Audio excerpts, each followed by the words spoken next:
And I did, but it just like took a second because it was like an hour and a half long video and it didn't load right away. And I was like, oh my gosh, did I not press record? And I freaked the fuck out, but it was there. I just like, yeah. No, I've definitely done that, trying to record something, and then I thought I pressed it. Yeah. And then it's like, oh no. Okay. So I'll do this bit first.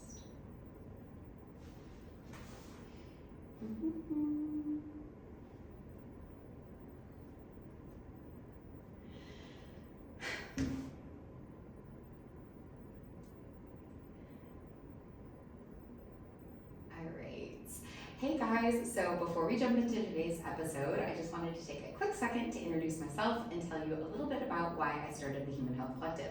My name is Dr. Louise Schwartz, and I am a doctor of physical therapy and founder of Movement Mantra PT and Coaching. And one of the biggest things that I've learned through my career is that health is so much more nuanced than we often make it out to be. The year usually is not one right answer, not one perfect diet, not one magic exercise. So real health really happens when we start looking at the whole person. And that's really what the Human Health Collective is all about. My goal here is to bring together incredible professionals from all different areas of health and wellness so we can have honest conversations and learn from each other, challenge ideas, and help you better understand your own health. So whether you're here to improve your performance, get out of pain, maybe build some healthier habits, or you're just curious and love to learn and love podcasts like I do, I'm really happy that you're here. So if you enjoyed today's episode, it would really mean the world to me if you subscribe, leave a review, and share it with somebody who you think would also enjoy it. And if there are any topics or guests that you'd love to hear from on the podcast, just let me know in the comments. All right, that's enough for me now, and let's jump into today's episode. I probably talked too loud on that, but it's okay. It's fine. I was holding my coffin. Yeah. All right. And is it full? It's full circle. Technically, full circle rehab and health. Rehab and health. Yeah. Okay. Yeah.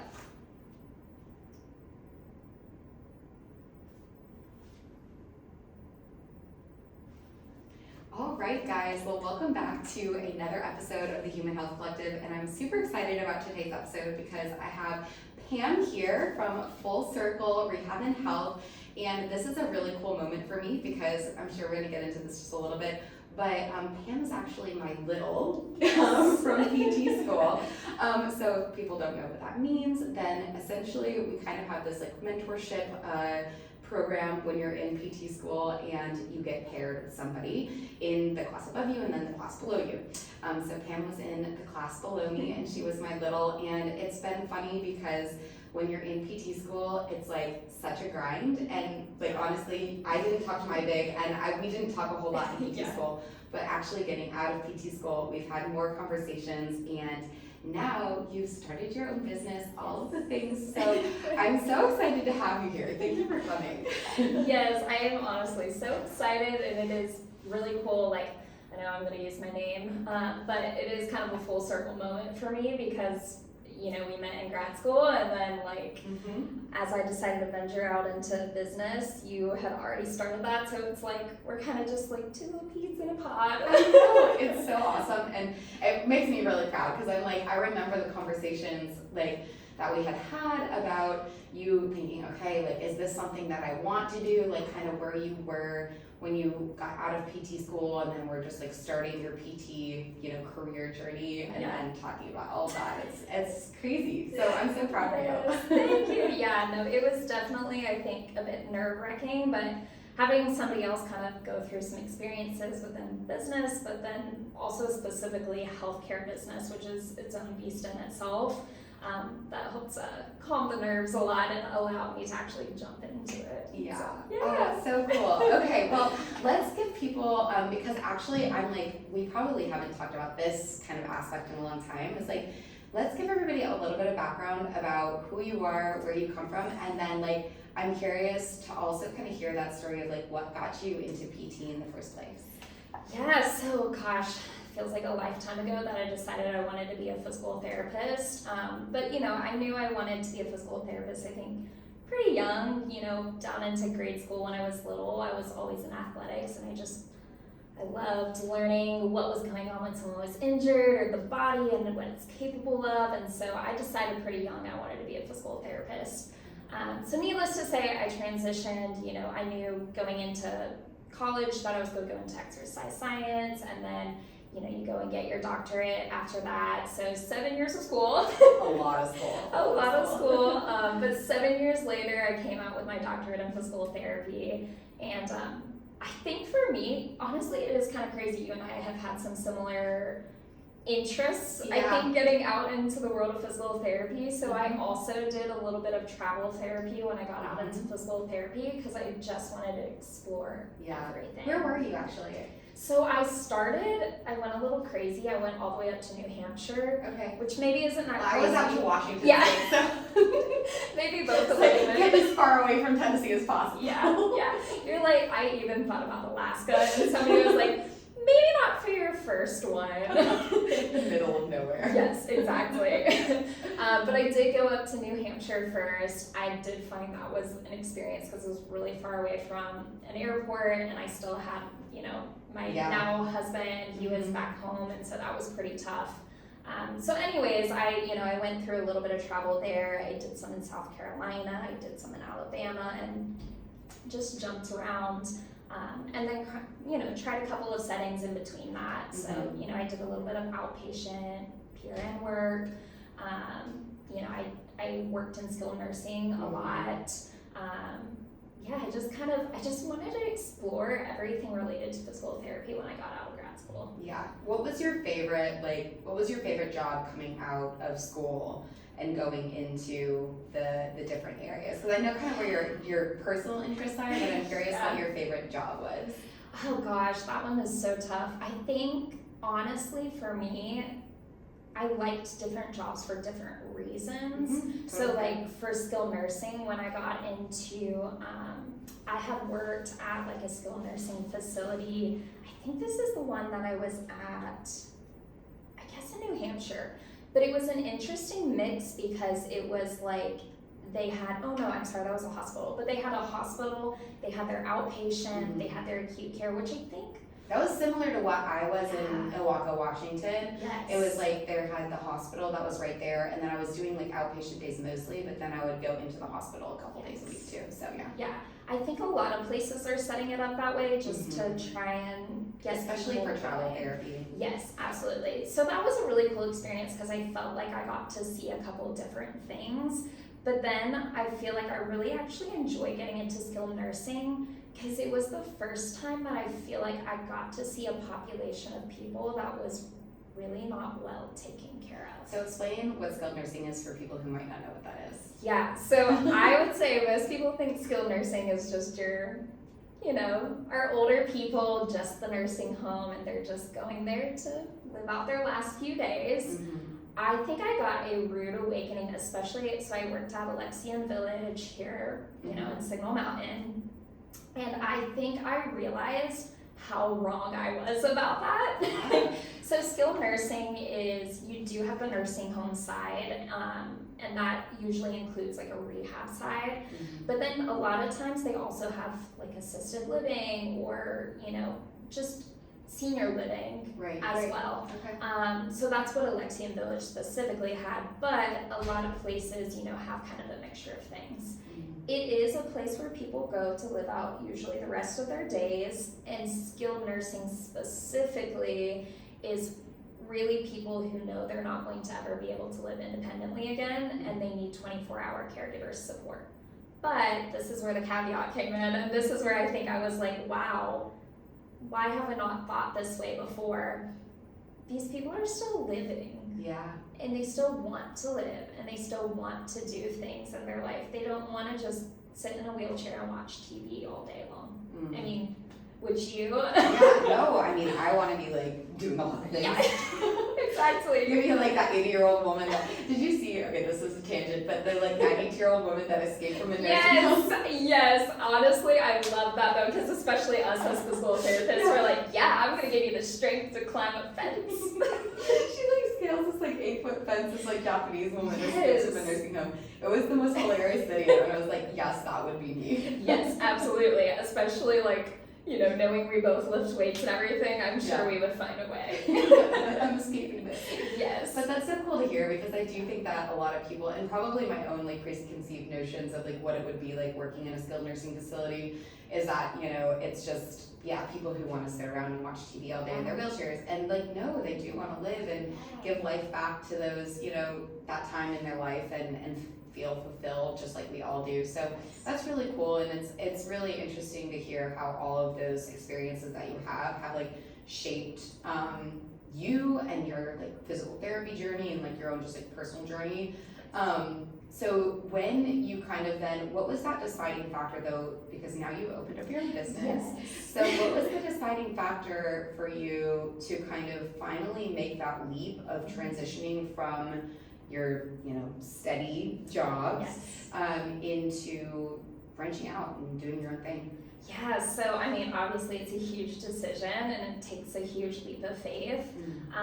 But I think a lot of physical therapists have reached this point where they're recognizing their patients are just they're not getting the true outcomes that we can provide. Yeah. And I think really that's where, honestly, my diversity and experience really helped me make that decision, because I saw every setting I went into, between outpatient and skilled nursing, assisted living, like all these different settings, hospital, that our patients were almost being treated like, I don't know, we have to meet just this basic standard. Right. Like they're not capable of this like high performance. And even in my geriatric population, people over 65, I mean, they want to do more. They want to reach these much higher goals than what our industry is telling us they're allowed to.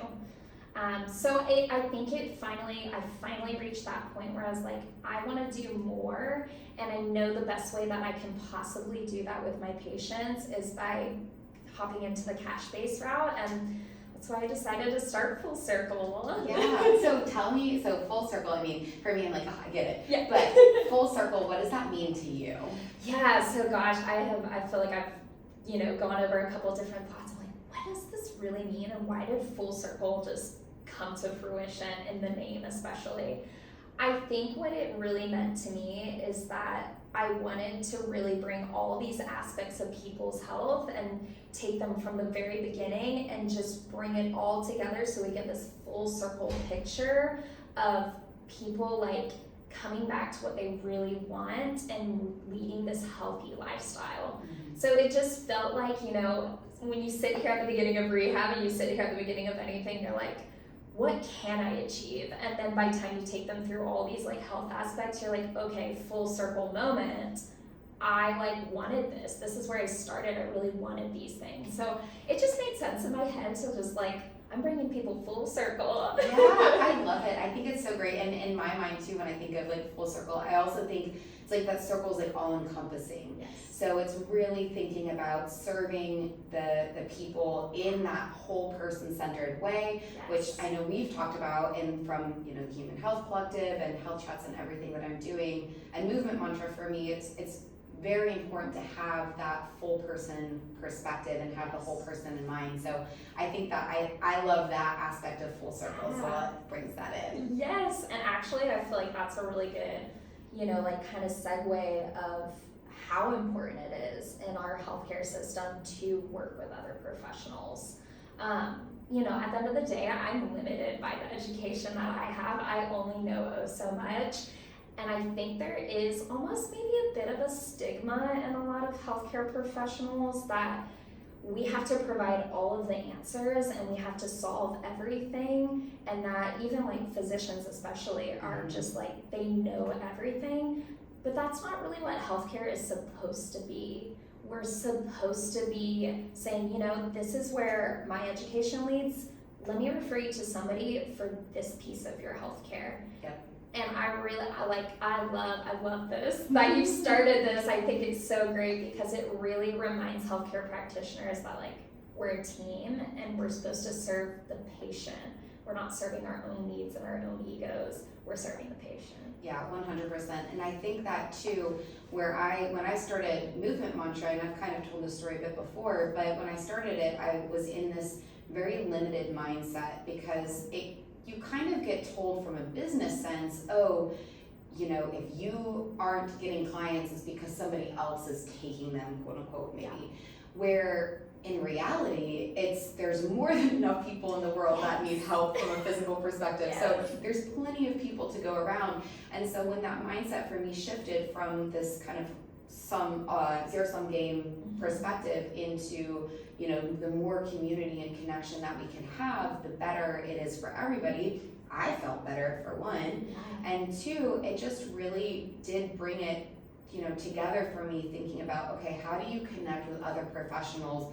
And you're not stepping on somebody else's toes, you know, you're trying to connect with them and collaborate with them. And, you know, they're not stepping on your toes, you know, it's all working together. So I think that is something that I really wanted to, and then having, you know, other people open up their own cash-based practices. Yes. I'm really proud of it, because I think that it's something that we really need. And I think that people, the clients and the patients, are seeing that they're not being served in the traditional practices the way that they want, and getting information. I'm curious, so because you're located inside a gym now, right? Yes. So how does that work, being inside a gym, and I'm sure kind of collaborating with that gym as well? Yeah, it's been such a great experience. So I'm hosted out of a local gym called Sweat Club. They're down in Red Bank. And I actually did a lot of research before I, you know, chose a gym, I guess. So I made a list. I'm like, I like that this gym has this and this has that. And I actually, Sweat Club was at the top of my list. And I think the reason I loved Sweat Club so much is because they were such a community. And I felt like serving those people already who have such a community of people who are driven towards health and wellness and fitness, that has been a really cool collaboration. Because, you know, obviously they've sent me I've gotten a lot of athletes through that, and I love working with athletes in a million different types of athletes. But, you know, working with athletes and being able to provide that piece of like, okay, you have an injury, let's treat the injury, but let's also talk about maybe some maintenance and like recovery services, which is a big thing that I was able to start doing as a cash-based provider that I did not get to do in the traditional model. Yeah, and what do you mean by recovery services? Yeah, so a big thing, so physical therapists are trained in therapeutic massage and trained in dry needling. Now, obviously, we do a little extra education on dry needling, but, you know, we're trained to be able to do dry needling. We're trained to be able to do cupping and joint work and all these manual services that people are already seeking. People are already seeking massage to help make them feel good. Yeah. So I got to do more of that to help people. One, obviously on the physical therapy side, we're reaching their goals, but also how do we keep you feeling good? How do we keep you performing? And that's really where those like recovery services came in. That's amazing. Yeah, and it's really fun. I have a couple people who now for me are kind of on this like monthly maintenance basically, and they come in and get dry needling, and we've gone through all of the exercises that they need to be doing, you know, and each month we go through the list, we progress what needs to be progressed, but we also really focus on a lot of those recovery tools. And I think it is cool to be able to have that in your back pocket. Dry needling being, I think, the thing that for me has been the most helpful for the most people. So. Absolutely. Yeah, I think dry needling is probably the thing I do the most for people, just because it's just so effective. Yeah. It works so well and it works so quickly. Yeah. How do you go about explaining what dry needling is and what's happening with dry needling? Because I think people sometimes also go like, well, I always get asked, you know, dry needling versus acupuncture, and I'm sure you get that question a lot, so I'm curious how you kind of address that with people. Yeah, so I actually just made a little video on this. So I just posted that on my social media, but the way I explain it to most people, so there's actually a huge overlap. Acupuncture and dry needling have approximately an 86% overlap. So whatever they're doing in acupuncture, they're doing the right stuff, because dry needling is very anatomical in basis. It's very physiological and anatomical. But the way that I best explain it to people is when the needle is inserted into the skin or wherever we insert it, it kind of tricks the body into thinking there's this like bigger injury than there is without actually causing any damage. The needle doesn't cause damage. So it tricks the body into thinking there's this bigger injury than there is, and then our body in response sends all the nutrition, all of the great blood flow, all the things our body needs to heal quicker. And so that's probably the number one way it works. But there's also a huge effect on the nervous system. So I don't know what your experience was in the dry needling, but the way I went about it is first we did like just full body dry needling, and then the second was like electro and like more nervous system based. So when we went into that, I got really lucky. I had this awesome like teacher who he's technically from London, and so he sounds very cool and posh, even more intelligent when he talks. But so he explained to us that it does actually, you can follow the nerve lines in the body, and you can actually teach the nervous system how to desensitize and how to relax. So I have used that a bit. The one that gets most people is when I needle them in their ear. Oh, interesting. Yes. Okay, so I actually never got the second level of dry needling certification, so I've never done the electrical, like with electrical stimulation, which is something that I really want to do as part of my continuing education. I just like haven't sought out that yet. But I think it's so fascinating because like, okay, so I had dry needled a couple clients yesterday, and like they have insane muscle twitch responses. And so, you know, a lot of times it's either like upper trap and or somebody was like, it's kind of like their upper glute would be. And it was just like, I put a needle in the glute and it was literally like pulsating, like twitching. And people are like, what the heck is that? And so, you know, I always talk about too, like all of what you said, 100%. And then I also talk about like the release of the acetylcholine in the muscle. And then that's why you're getting that kind of pulsating muscle twitch. So there's this kind of physiological response that you're having to the needle to release those areas of tension, which I think is super fascinating. I think it's so cool. There's so much science behind it. I think that's why it's evolved so much, even just from acupuncture into more dry needling that we use as physical therapists.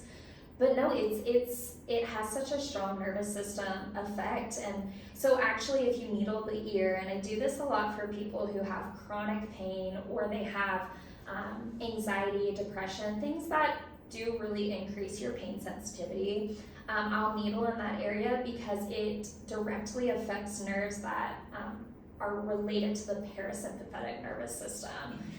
So so our rest and digest system, that's our parasympathetic nervous system. So if we can activate that, we can tell the body, hey, like, calm down, like let's bring it down a little bit. Wow, okay. So it's a fun one. It's that just like so like a little tidbit one that I throw in there. Somebody's like, I've got, you know, anxiety and depression that affects my pain. I'm like, will you let me put some needles in your ear? Oh my gosh, that is so cool. Okay, I'm gonna have to read up about this because I think that is super, super fascinating. Do you use like electrodes within the ear, or is it more so just like needle stimulation? Usually just needle stimulation. There's not much depth when you go to the ear, so I always get a little bit apprehensive trying to put on like this weighted electrode onto it. I'm sure you could do it. I don't think it'd be contraindicated, but no, I have not personally. And I'm sure if they're already getting results, then there's like no additional need to do that. That is so fascinating. I love it. It's so cool. So when people are coming to you, you're in this gym now, and you probably, like you said, you have a lot of athletes. But what kind of injuries are you seeing, and or what are people most struggling with when they come to see you? And there might not be one archetype, but I'm just curious.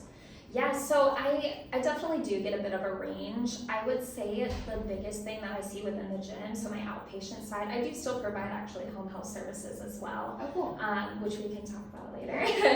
But my outpatient side, I would say the majority of what I get is people who are almost missing this last component.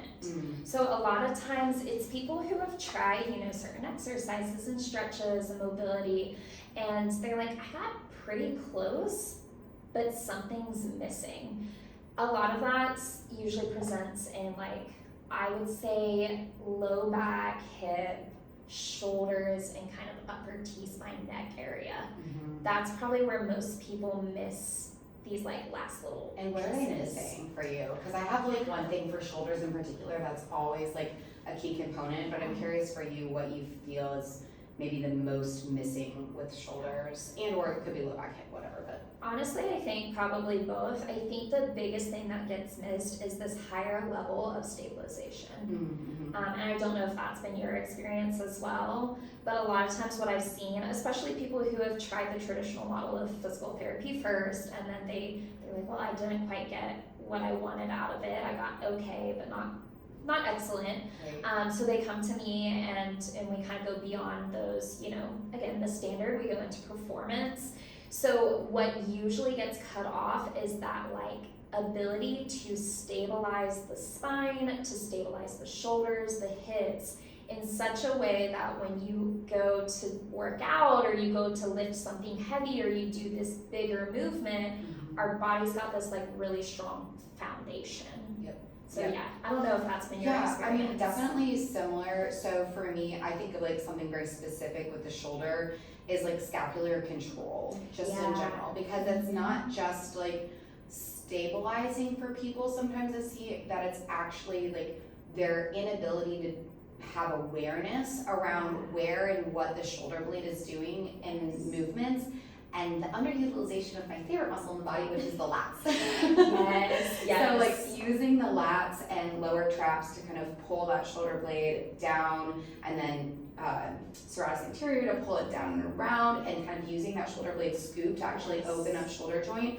I find that a lot of people who have pinching and or just impingement symptomy things overall in the shoulder, which I would say is probably the most common thing that I see with shoulder, is that there's a lack of ability to understand that downward scooping motion of the shoulder blade in doing, whether it's overhead movements, lateral raises, bicep curls, and I always say that the lats are the most underutilized muscle because they're so big and we can do so many things with them, and they're my favorite muscle. Yes, no, I think honestly all of those those muscles that help with like pulling and really that like pulling towards you kind of sensation, a lot of that definitely gets missed. Yeah, because we're so forward as well, so we get kind of this like, we can talk about, that kind of forward posture, whether it's forward head posture, or we're always kind of in this like forward motion because we're driving or we're on our computers or our phones.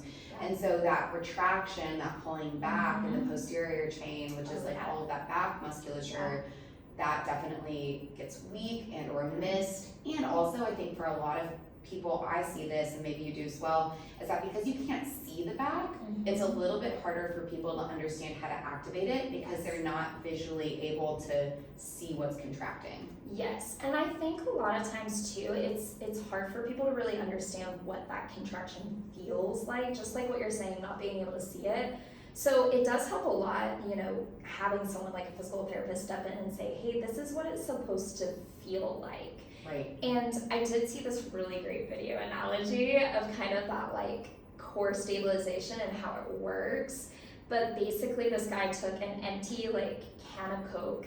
I don't know if you've seen this video I yet. think I've heard the analogy, but go ahead, yes. So he took like an empty can of Coke, and that one was open, then he took an empty can of Coke that was closed, and then he took a full can of Coke that was closed as well. The empty one that was open, like the lid was open or there was a hole punctured in it, he put, like a plate, I think it was maybe 25, 45 pounds, something on top of it, and it just crumbled. And then he took the next one, and it was an empty one, but it was pretty sealed off. He put like duct tape around it, and then he put the weight on it, and it held a little bit, then he added a little bit more weight, and it just crumbled again. And then he took the full can of Coke and put that weight on top, put a little bit more, and it just kept holding. And I felt like that was such a good analogy to show how important it is to get those like smaller, not even smaller muscles, but those muscles that we talk about that we don't use enough, getting those activated, because that's your foundation. That's what helps you when you're doing these big movements and pushing weight and lifting weight and things like that.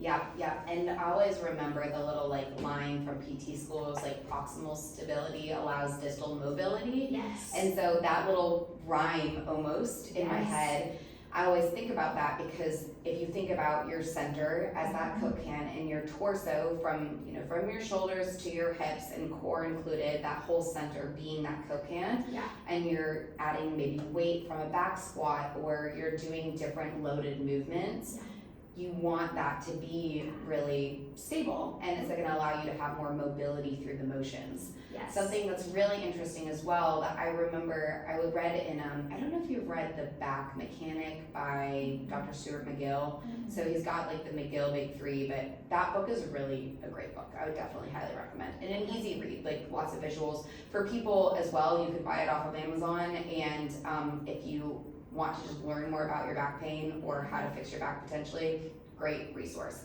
In there, he also talks about force production.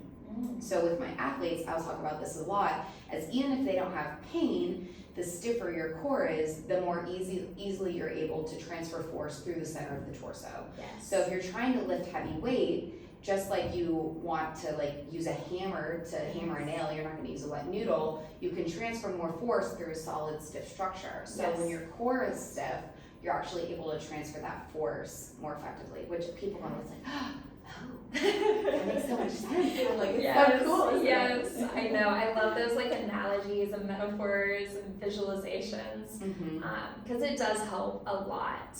Now, I will say there is kind of another component I see in athletes specifically.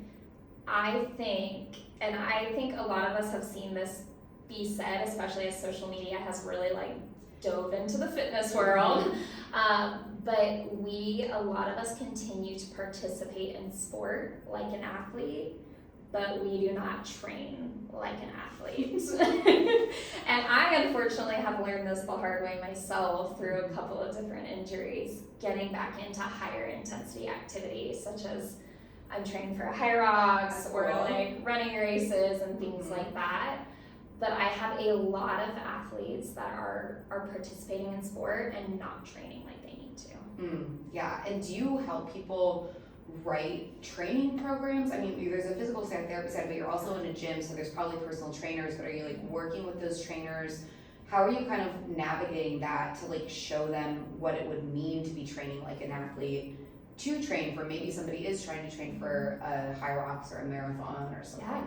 Yeah, so either I do it one of two ways. Either somebody has come to me and they have an injury, and then in the later parts of their therapy, we start talking about these things that they need to change within their training protocol. So a perfect example, I have one patient, he used to play soccer very competitively. He even moved from, I believe, Argentina here to play soccer.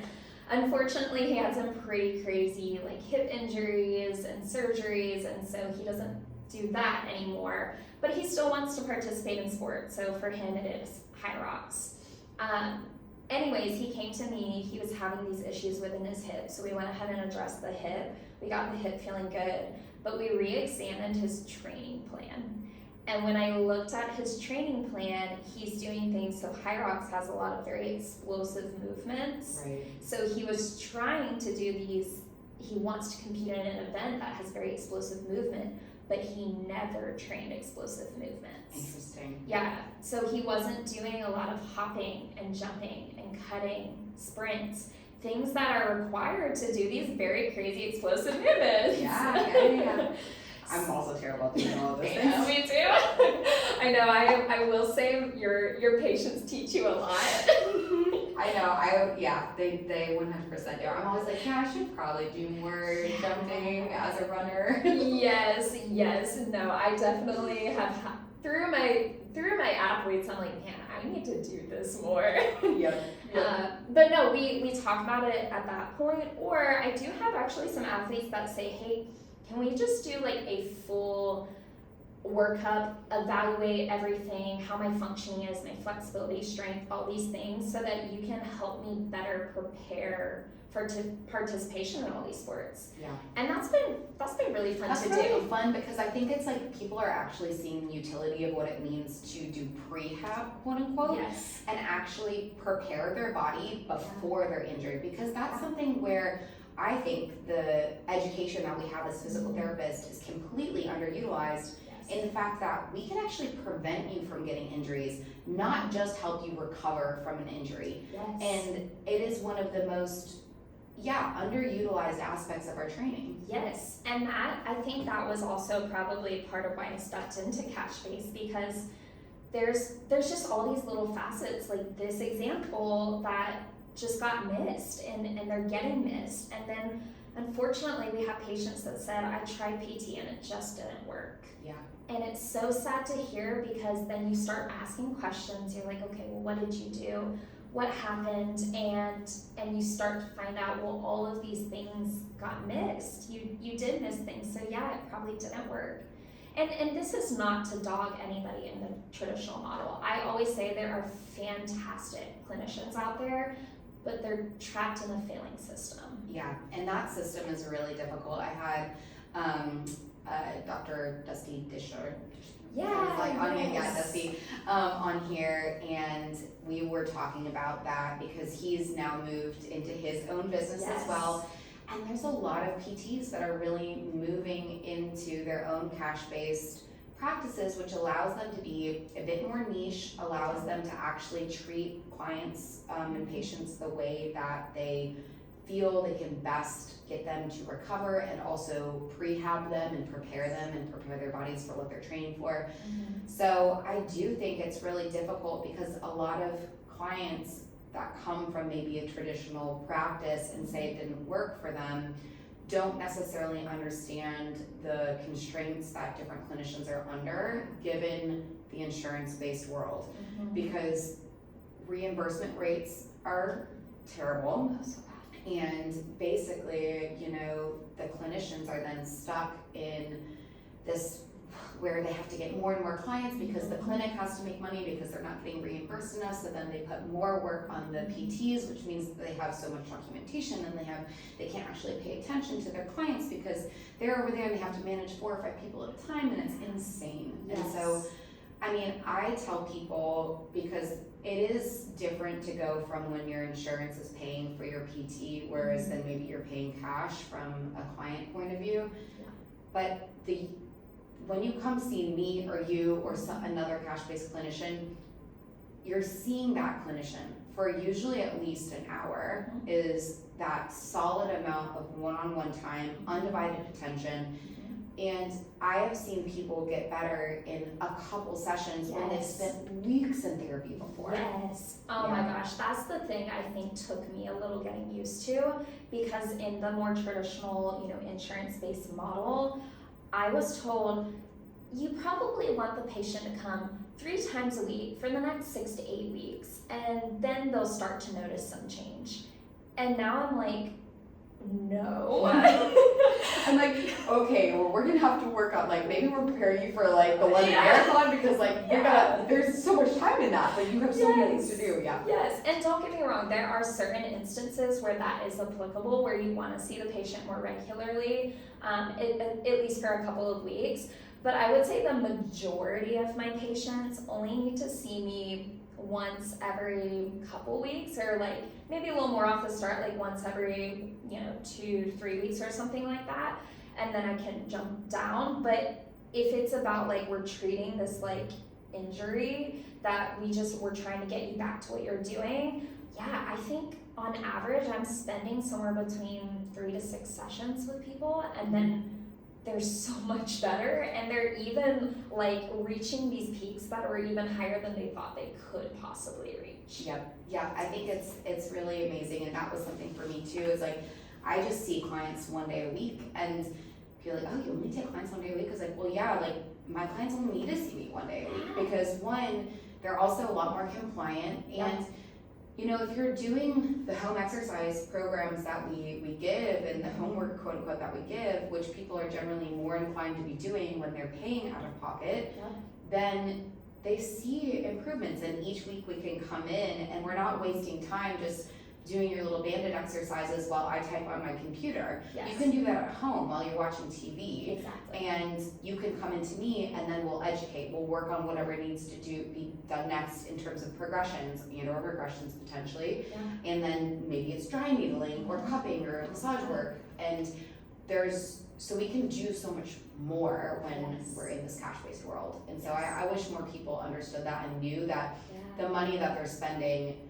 you know, if you have a $50 copay or $25 copay and you're going 3 times a week for 6 weeks, you're gonna pay way more than you are paying me the Yeah. cost to come to once a week session. Yes. So, yeah. I know, that's what I try and explain to people too, that, okay, yes, maybe the cost is more upfront, but inevitably you're probably going to spend less because you're right, by the time you pay copays or, you know, whatever the costs are, and for things that aren't covered too, so like dry needling is not covered by insurance. Right. So a lot of times that gets billed on the back end.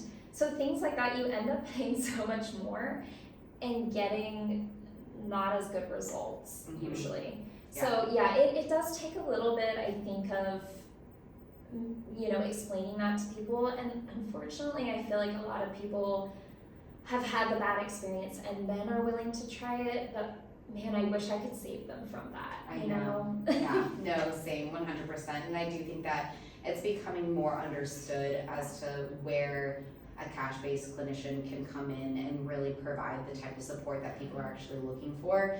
But we're still very much on the, you know, beginning side of what this evolving career looks like, because we really are, I mean, chiropractors have always generally been more in this independent practice realm. They've kind of always went that direction, and physical therapy has very much been kind of in the system, quote unquote, for a long time. And now I think that the future of physical therapy is really looking more like a lot more independent practices, a lot more cash-based, getting out of the insurance-based world. And so yeah, it's gonna be an interesting evolution to see how it all pans out. Yeah, absolutely. I do think a lot of physical therapists are treading that way too. Just, I mean, wouldn't you want a clinician that has good job satisfaction too? Yeah, because I joke around with people. It's fun. Like, I know. It's a fun time, I love you to know? go to work now. Yeah, imagine that. I know, I got burnt out because I was expected to see in the outpatient setting, I mean, most people are seeing somewhere between 18 to 21 patients a day average. That's insane. Which is crazy. Now I would say like max I see maybe 7 to 8 patients if I have a busy day. Yeah. But realistically in a day I'm seeing maybe like 5 to 6 people. Yeah, and that's honestly really good for a cash base. Like that's great. I love it. Oh my gosh. Okay, I want to pivot for a second because I'm curious. So Hyrox is like huge. Yes. So I want to talk about Hyrox because I'm curious. So you're training for Hyrox. Yes. Which Hyrox are you doing? I am doing the Hyrox in Denver, which is in November. Okay, Yeah. Super exciting. My brother lives in Denver, Oh, so cool. that's Yes. amazing. Okay, so what does that, because so many people are going into Hyrox, Yeah. what does that maybe training look like for you, and what should people potentially be considering from your physical therapy perspective and also the coaching perspective that you have in your personal experience? Yes. As to what Hyrox training should kind of look like. Yeah, so I follow kind of a periodization plan. So for anybody who doesn't really know what periodization is, it's basically taking training and breaking it into blocks that are consistent with the physiology it takes to build muscle and to build power and strength. So usually what that starts off with is a bit of endurance training. So for example, in my weightlifting, I'm doing, 3 sets of 15 to 25 repetitions. So lower weight, high repetition. So I'm building first those type 1 muscle fibers. So as we know, that's kind of your first one, and we recruit from type 1 into type 2 when we do exercise. So you have to first have a really good foundation with the type 1 muscle fibers. So that's what I do. I do endurance first, that's where I'm at right now. And then I will build into, after a couple weeks, so anywhere from like 3 to 6 weeks, I'm going to build into my strength phase. And I am kind of breaking my strength into 2 different sections. So strength in the first piece of the first 3 to 6 weeks is going to be, a little bit lighter load so I can reintroduce my body into heavier loads. Doing less, reps, somewhere in the 6 to 8 territory. And then the second phase will be a little bit heavier loads. And then, again, similar reps, but heavier loads. So I'll do that in my next phase, and that is going to be my biggest chunk. So in that one, I'm recruiting them type 2 muscle fibers, as we know. So, first get 1, and then 1 builds into 2, so you're recruiting both. And then in the very last phase, so this is what I think people miss in high rocks training, it's our power phase. So in my very last phase of training, I'm going to be doing, again, another about 3 to 6 weeks of high intensity, so it's going to be a little bit more explosive movement. So I'm still using like weight and producing power through speed. I'm hoping that's going to really basically take this foundation I built in my resistance training and take this like strength that I built and produce it into something that's really functional for high rocks. I would say that's my basic plan, but sprinkled within it, because of course we cannot neglect the importance of cardio. For sure. So for me, running is huge, and high rocks, anybody you talk to in high rocks is going to tell you, you better be a pretty good runner. So it's like how many miles total? It's 8K, I think, it's right? 8K. Oh gosh, I wish I knew better Is the it calculation. I'm like thinking like a 5K is 30 miles, so it's like, It's a little over 6, I believe. Something like that. Like 6.8 or something like that. Everything is measured in In kilograms kilometers, and kilometers, and that's been really odd being an American. How do I measure this? I know, I'm like, what is that in pounds? And then I learned the pounds, and I'm like, oh my gosh, that's so heavy. Needless to say, I am doing basically 2 short runs a week and then 1 long run. The long run being more a zone 2 run, lower, heart rate can talk, and then my 2 shorter runs being a little bit higher, zone 3, zone 4 kind of areas. I'll pretty much carry that through most of my training. I may go a little bit faster at the end as I'm in my power phase. And then the last phase, I know this was a long-winded way, but gives everybody the tidbits of training. So the last little piece is integrating some core and, again, my agility sport performance. So I'm alternating days on that one. I am doing 6 days a week of exercise. So it is pretty frequent exercise if you're not normally a 6-day-a-week exerciser. But 1 day of core to really get, again, my foundation. And then the other day is agility. So I'm doing, toe taps, box jumps, single leg hops, cutting drills, anything that helps improve my coordination and ability to produce power in a coordinated way. That's what I'm missing. I need to do that. That's what a lot of my athletes are missing, but me included. I really didn't have it in my training until I saw my athletes being affected by the lack of it. I know. I kind of get into these, well, right now I'm training more for like an ultra and a couple ultras, so I'm just in like, my intensity is more in endurance running. So it's like, okay, if I go for a 4-hour run, I'm pretty spent. But I'm trying to like balance that bit between strength training, because I still want to be doing strength. So I usually do between 4 to 5 days of strength.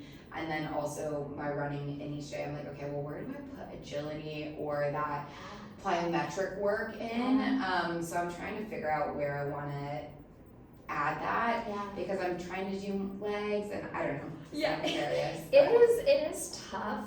I think honestly, if I'm like, I only have this much time in my workout and I can't designate an additional, 15 to 20 minutes at the end of my workout, it's almost like I'm supersetting it. I'll do my resistance training, and in between, everybody's probably looking at me like, what is this girl doing, jumping on a box single leg, like all this stuff. I'll pull it up to my cables, my weight machine, and as like a little bit of a rest, technically, I'll do my like plyometric with it there. Cool.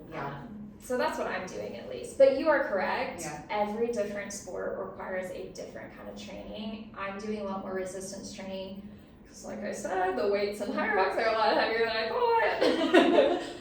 So I'm not including as much running and aerobic. And you have a solid base of running because you've done ultras and everything, which is I think one of the reasons we also really connected initially when we met was because you were training for your first trail ultra, I'm pretty sure. Actually, so I want to say when you became my pig, we talked a lot about all the like athletics and stuff that we enjoy doing because I think we're both. It sounds like both of us grew up in this mindset of like I just want to do everything. Yeah. And that's how I've always been as an athlete. So I think it was my first year of grad school. I did my first 50K. Whew. That is tough. Yeah, I remember talking to you and you were like, yeah, I like have to do, you were running in time, I think, because you were saying I have to go on like a 2 or 3 hour run or something like that, which is interesting because I've always trained with like miles, and I still kind of do, and it tends to pan out similarly, but it's interesting when you're talking to an endurance athlete because time on feet is so important for that, right, for an ultra. And so when you were talking to me about like, oh, I'm gonna go run for like 2 or 3 hours up on the mountain, it's like, wow, because I had not done, at that point, I don't think I had even done a marathon yet at that point. So yeah, I skipped the marathon, crazy me. So the longest I had done before my 50K was a half marathon. Okay. And I just really wanted to do something on the trail, and there were more 50Ks on the trail than marathons. Yeah. So I skipped the marathon. Crazy me. And then went into the 50K. But yeah, I mean, there were some weekends I'd be out on the trail for 4 hours. I was trying to listen to as many podcasts as I possibly could. Yeah. Thank goodness I finally found somebody who was also training. Yeah. Who was running with me because, gosh, you can only listen to things for so long and not get bored. Yeah. No, I am definitely a big long run podcast listener. Yes. 100%. So a lot of Huberman Lab, Diary of a CEO, Rich Roll, Esther Perel. Just to name all my favorite podcasts. Well, and I was running during the time of like the political campaigns for president. Wow. So I was like, I'm gonna learn more about the presidents. Like, I've never done this before, and so I was like, I'll just go throw this on. But yeah, I listen to everything. It is crazy though how your body changes when you start training like that. Because honestly, like you said, it's about just getting your body used to being on your feet that long and that your muscles are producing a muscle action for that long. Yeah. Because honestly, after a certain point, your heart and lungs, you're like, I got this. Yeah. They're fine. It's like, I think I could just go forever there. Yeah, you're like, I got this, no problem. But your body will tell you to stop. Yeah, it starts to break down. And the interesting thing too, I mean, I was talking to a friend, when I was in Greece, one of my friends who's been a CrossFit coach for years, like super athletic and competitive, but never been a runner. And I was like, so shocked when he told me that he was doing an ultra marathon. I was like, oh my gosh, you're nuts.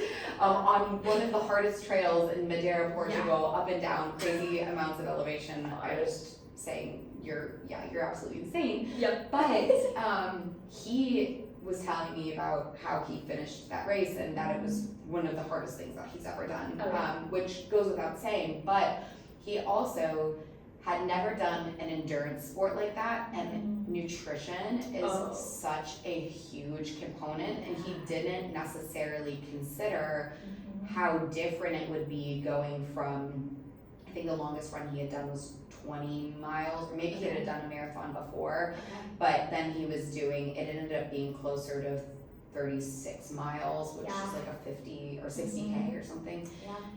And he totally underestimated what the nutrition cost would be of running an additional 10 miles, which, you know, once you get upwards in the miles, you're like, additional 10 miles, but it makes a huge difference. Yeah. Yeah. So with your athletes, do you talk about nutrition as well?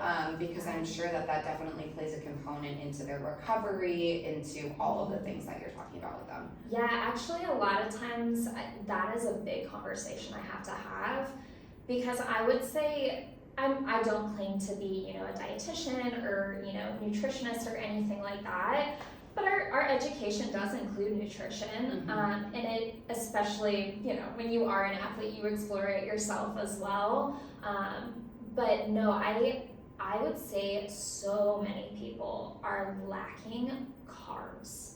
Yep. Everybody, we have built, for whatever reason, we have ingrained in our society that carbs are the worst thing in the world and you should avoid them at all costs. Yeah. And that's just not true. It's not. Your brain and body and everything functions off of carbs. Yes. Carbs are it's our main fuel source.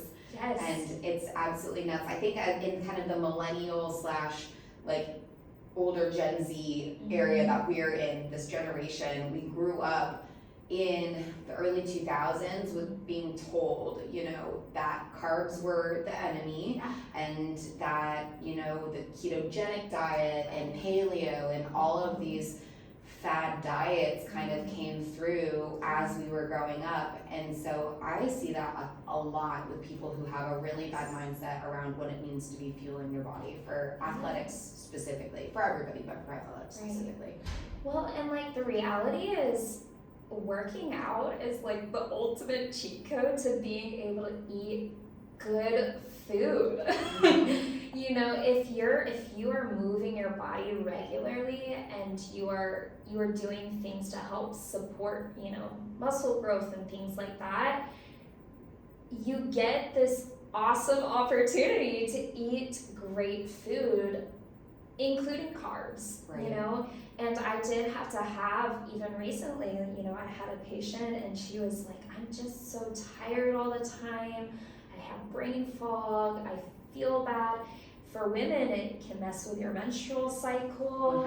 100%. It really throws things off. And I looked at her carbs and she was consuming only half of the carbs that she should be consuming in a day. Wow. Yeah. So we talk so much about protein, and do not get me wrong, protein is really important. And we need protein, and especially if you are doing any kind of resistance training, you need protein.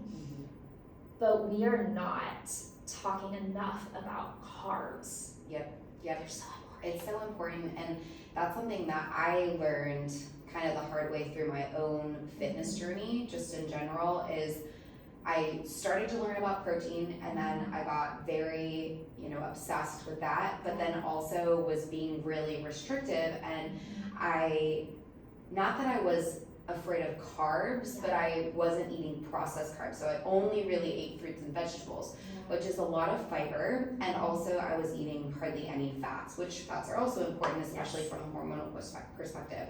So I lost my cycle for years in my 20s. Actually, 6 years out of my 20s was gone. Long time. Yeah. PT school also made me lose my period. Oh gosh, For 3 years, I didn't have my period in PT school because one, I think stress was a huge component of that.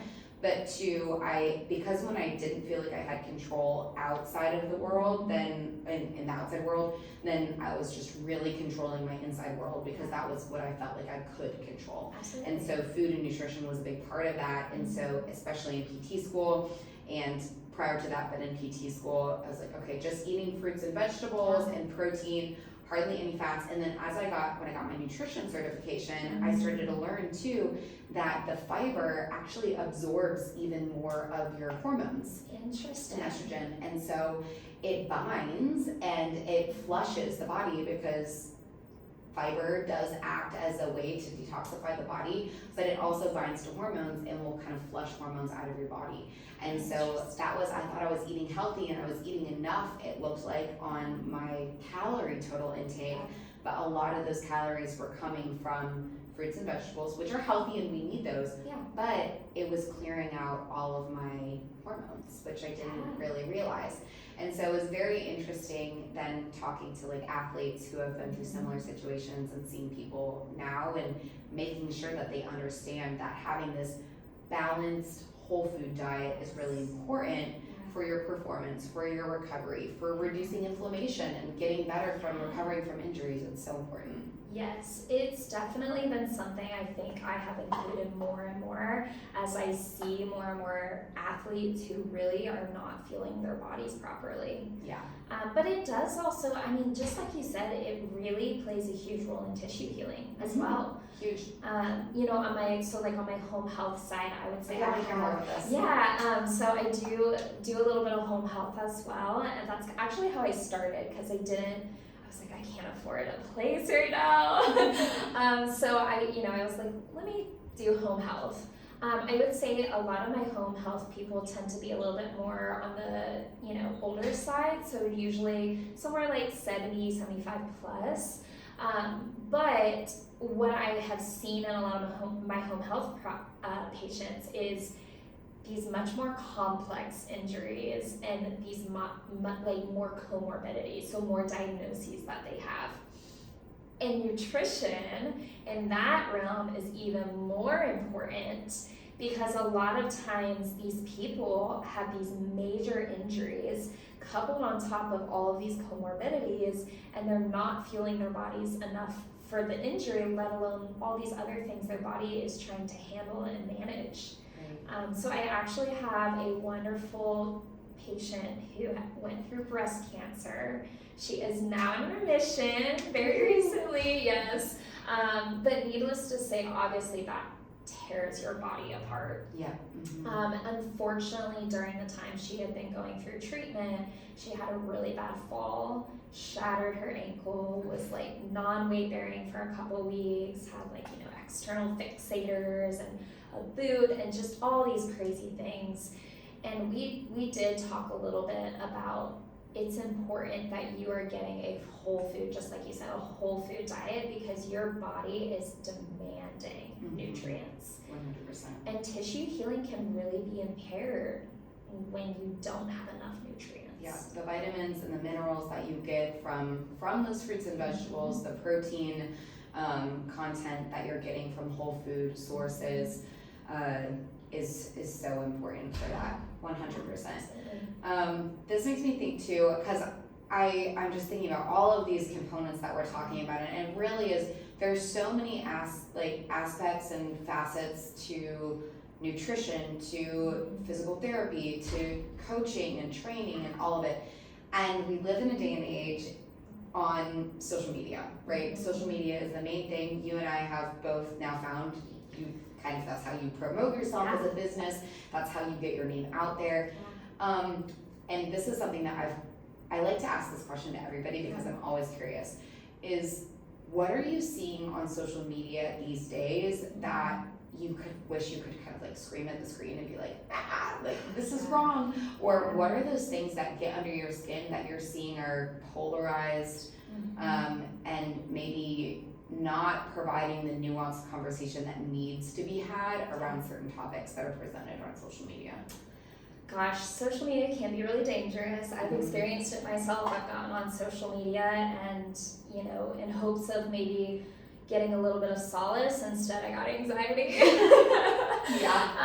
And I think the thing that causes me anxiety, and I can't imagine how it makes people who are going through even harder things in life feel, but it's this very nitpicky and almost like shameful content of you are supposed to be following this rule and this rule and this rule and this rule, and when you don't, you're not so good of a person, or you're not doing good enough, or you're not going to look like me in this perfectly posed picture and lighting and all this stuff.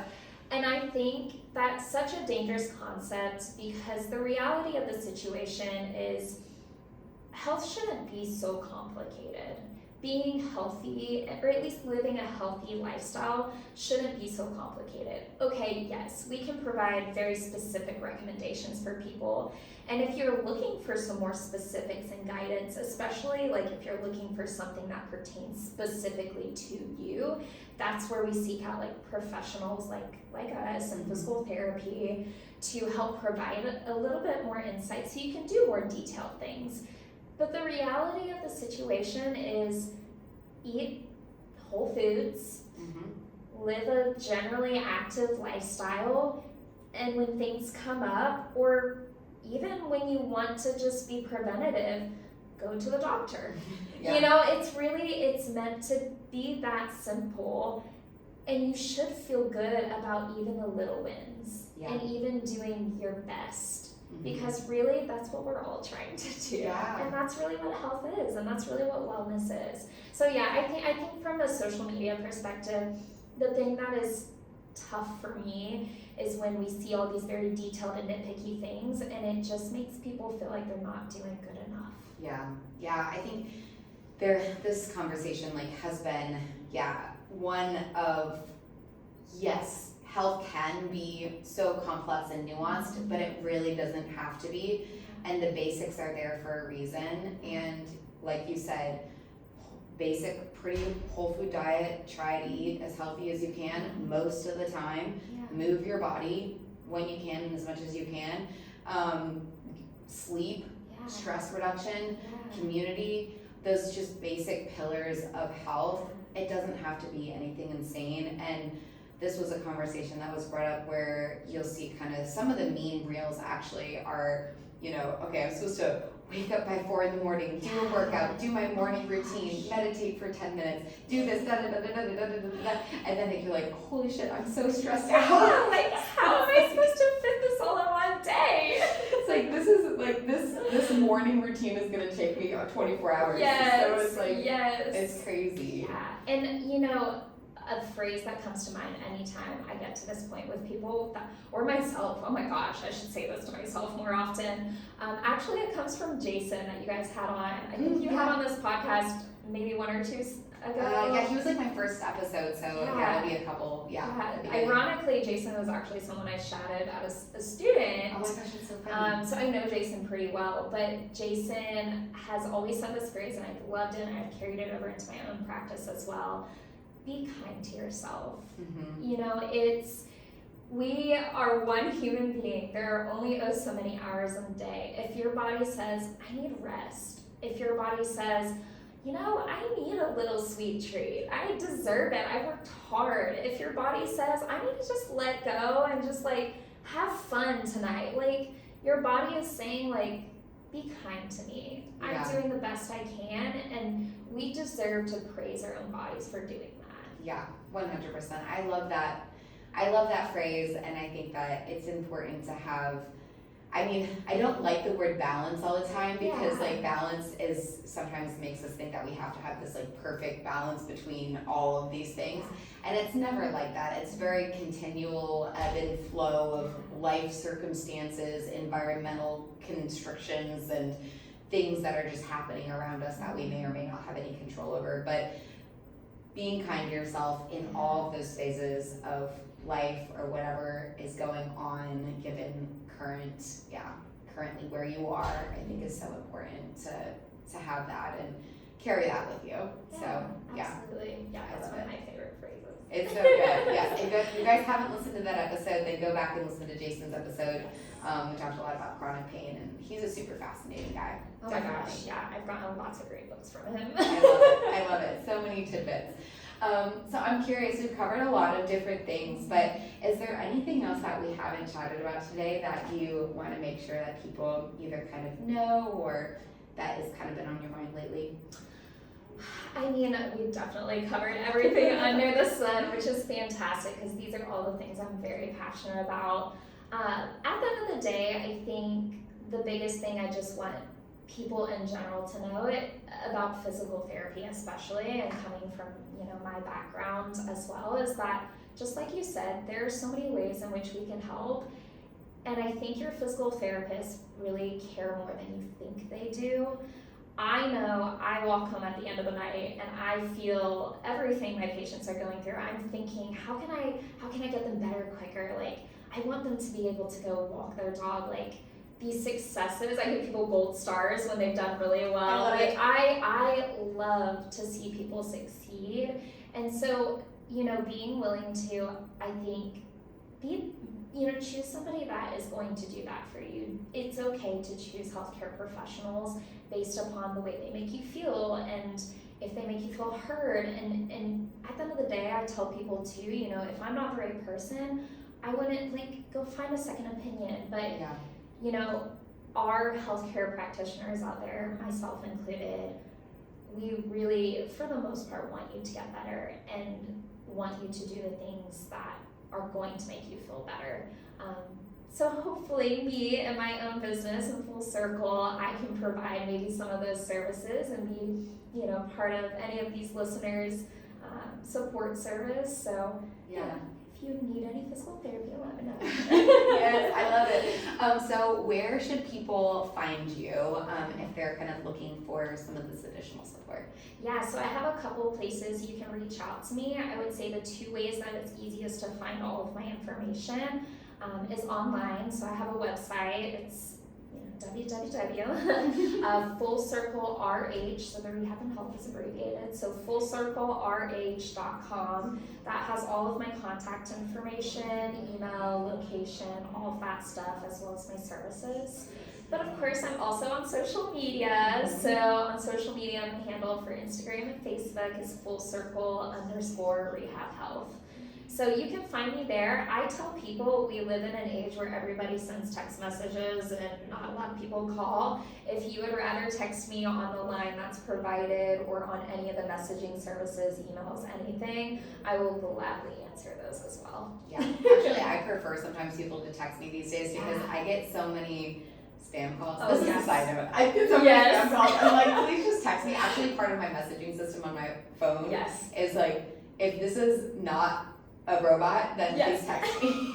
Well, and especially when you're in the smaller phases of business, like you're the one managing the phone, so I'm like, it's easier if you message me versus call me sometimes. Yeah, 100%. Well, I love it. Well, thank you so much for being here and having this conversation. It's been so cool to come full circle with you and hear kind of where everything has landed for you at this point, and I can't wait to come back and learn how everything continues to evolve. So I really appreciate you being here, Pam. Yes, absolutely. Thank you so much for having me. Yes. All right, guys. Well, we will catch you on the next one. In the meantime, this is the Human Health Collective, and you are listening to Dr. Libby Schwartz and Pam from Full Circle Rehab and Health. Yay! So fun! Woohoo! I love that. Oh gosh, this thing over. Let me fix the little thing on it. I know, that's like when I started in like in December, I kind of did I was trying to do like an online version and like I was like, oh, I'll do masterminds on, and I just I felt kind of interviewed, didn't feel really the way that I wanted to, and I was like, I really have always wanted to do a podcast. Like I want to sit down, I want to podcast with people, because I always had these conversations where I just have coffee with people, and I was like, I should have recorded that whole conversation. Yeah. Great. Yes. And so then I was like, okay, I'm just gonna do it. I'm gonna do it this way, and I think I haven't prepped at all for any of my conversations, and they've been great because I feel like it just is very natural and free flowing, and I love it. So I feel like too, especially we have similar personalities, and especially people who go into cash-based PT, I feel like all have very similar personalities. But I don't know about you, but kind of winging it a little bit actually makes me feel more comfortable. Me too, honestly, because if I